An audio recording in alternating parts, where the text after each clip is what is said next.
வணக்கம். முருகப்பெருமானின் அருளால் இன்று நாம் காணவிருப்பது திருப்புகழின் 22வது பாடல். முருகப்பெருமானே, எப்போது உம்மை காணும் பாக்கியத்தை நான் பெறுவேன் என்று மிகவும் பணிவன்போடு கேட்கிறார் நம் அருணகிரியார். அந்தகன் வருந்தினம் பிறகிட சந்ததமும் வந்து கண்டு அறிவையர்க்கு அன்புருக சங்கதம் தவிர முக்குணம் மாள அந்திபகல் ரெண்டிரண்டையும் ஒழித்து இந்திரிய சஞ்சலங்களையறுத்து அம்புய பதங்களின் பெருமையை கவிப்பாடி செந்திலை உணர்ந்து உணர்ந்து உணர்வுற கந்தனை அறிந்து அறிந்து அறிவினில் சென்று செருகுந்தடன் தெளிதர தனியாத சிந்தையும் அவிழ்ந்து அவிழ்ந்து உரையொழித்து என்றெயல் அவிழ்ந்தவிழ்ந்து அழிய மெய் சிந்தை வர என்று நின் தெரிசனை பாடுவேனோ. யமன் வருகின்ற அந்த தினமானது பின்தள்ளி போக எப்போதும் வருவதும் போவதும் காண்பதுமான அந்த பெண்களிடம் அன்பு காட்டி உருகக்கூடிய அந்த தொடர்பும் விட்டு நீங்க முக்குணங்கள் என்ற அந்த 3 குணங்களும் அழித்து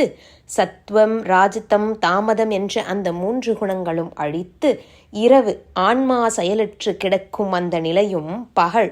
ஆன்மா உழலும் அந்த நிலை, இந்த 2 நிலைகளும் ஒழித்து ஐம்பொறிகளால் வரும் துன்பங்களை அறுத்து தாமரை போன்ற உன் திருவடிகளின் பெருமையை கவிப்பாடி உங்கள் திருச்செந்தூரை நினைத்து உணர்ந்து ஞானம் பிறக்க கந்த கடவுளாம் உம்மை அறிந்து அறிந்து அந்த அறிவின் வழியே சென்று நுழைந்து முடிகின்ற இடம் தெளிவு பெற அடங்காத மனமும் நெகிழ்ந்து நெகிழ்ந்து என்னுடைய பேச்சும் நின்று எனது செயலும் அடியோடு அற்றுப்போக உண்மையான அந்த அறிவு வர எப்போது உன்னை காணும் பாக்கியத்தை யான் பெறுவேனோ என்று கேட்கிறார். கொந்தவிழ் சரண் சரண் சரணென கும்பிடு புரந்தரன் பதிபெற குஞ்சரி குயம்புயம் பெற அரக்கரும் மாள குன்றிடைய அம்பொனின் திருவரை கிங்கினி கினின்கினின் கினினென குண்டலன் அசைந்திலங் குழைகளிர் அபை வீச தந்தனன் தனத்தன தனவென செஞ்சிறு சதங்கையும் கொன்றிட மணித்தண்டைகள் கலின் கலின் கலினென திருவான சங்கரி மணங்குடைந்துருக முத்தந்தர வருஞ்செடின் தளர்நடை சந்ததி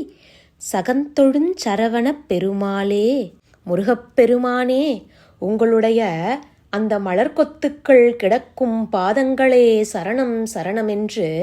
கும்பிட்ட இந்திரன் தனது ஊராகிய அமராவதியை மீண்டும் பெற யானை வளர்த்த மகள் தேவயானியின் மார்பகம் உன் திருப்புயங்களை பெற அரக்கர்கள் யாவும் மண்டழிய கிரௌஞ்சமலை பொடிப்பட்டு விழ அழகிய பொன்னானான அரைநான் கயிறு கிங்கினி கினின்கினின் கினினென்று ஒலிக்க குண்டலங்கள் அசைந்த அந்த சிறிய காதனைகளில் ஒளிவீச